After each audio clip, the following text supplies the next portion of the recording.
want to go back to our breaking news now, where search teams have been deployed following an avalanche at a Californian ski resort. Paul Selski is at the Palisades at the Tahoe resort, where this has just happened. He joins us now. Paul, thanks so much for being with us. Look, we understand it happened about 9:30 local time this morning. Did you see it?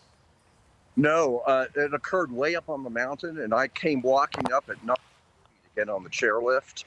And I was told by an employee they were closing the mountain because of a large avalanche with multiple people buried. And they were devoting all their ski patrol resources to go for the search.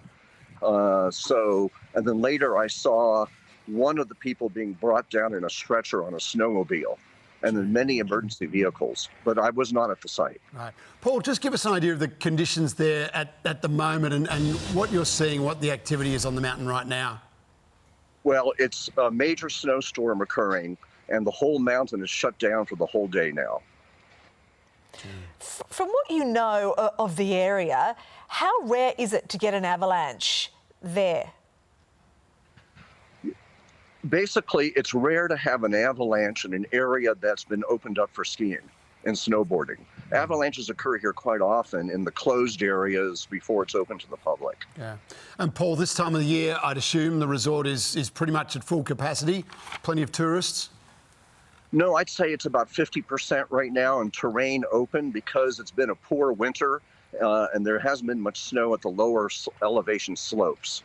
But these storms right now are definitely bringing it back to normal conditions. Give us some sort of idea about how inaccessible this area is where rescuers are trying to search for survivors. It's very accessible. It's right off the KT-22 chairlift, which you might be able to see the base of there behind me over my shoulder.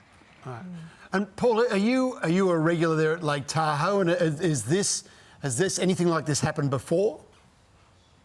Yeah, I've skied here for like 37 years. It's my regular ski area I ski at, and there have been avalanches before, and there's a famous one from 1983 in Alpine Meadows, and there's a recent movie called Buried about it. That was very... Does it freak you out, Paul? I mean, if you're a seasoned skier, you're grinning there.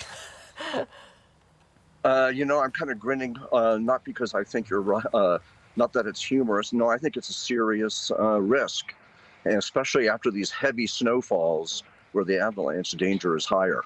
And I think it all is a lesson to everybody. You need to be careful. Yeah. So, Paul, just on that, as the experienced skier and knowing that mountain in these conditions, would you have gone out to ski today or not? Well, I was going out to ski. I was going up another chairlift, not this one is my intent. I could have been. All right. Well, thank goodness that you are safe. We understand that those rescue efforts are still taking part, and we just desperately hope everyone's okay. Thank you so much, Paul, for being with us. Okay, thank you. Wow, they're nasty conditions there too, yeah, aren't absolutely. they? And great insight to have Paul there on the ground. I know, 37-year veteran. Yeah.